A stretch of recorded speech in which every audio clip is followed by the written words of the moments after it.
talking a bit more in the sense of how whiteboxing was made in to convey a little bit of narrative or storyline. They seem to get the fact that they're trapped because they were going down, and these falling blocks kind of like make him feel trapped and have only one place to go. And having this little kind of like object in the way makes them to learn how to jump, which is kind of a seamless type of onboarding that I like to do. There is no text though, which I think is kind of bad because there is just no way you can teach to jump without any text. I don't know. You can maybe do it with some audio references. But essentially what I wanted to do is have like a small rectangle here with two brackets, kind of like the universal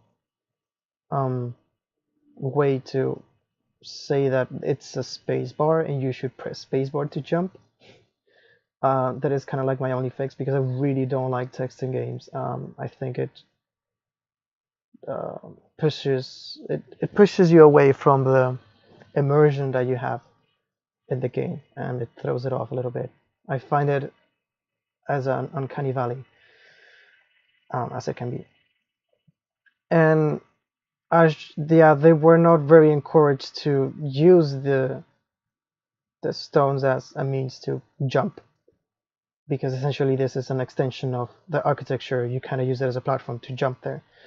But they it wasn't very clear to them.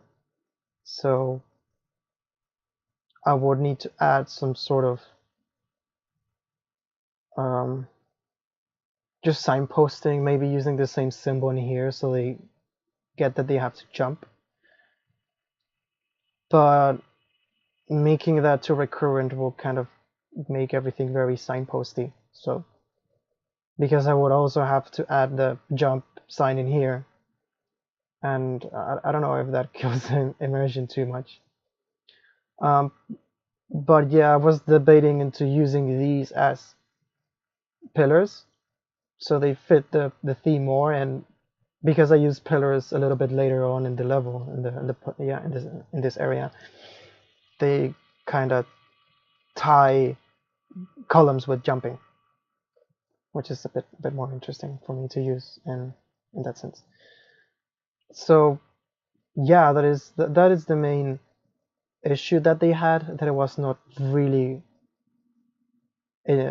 it was not really instinctive to jump from this. That was the main problem essentially.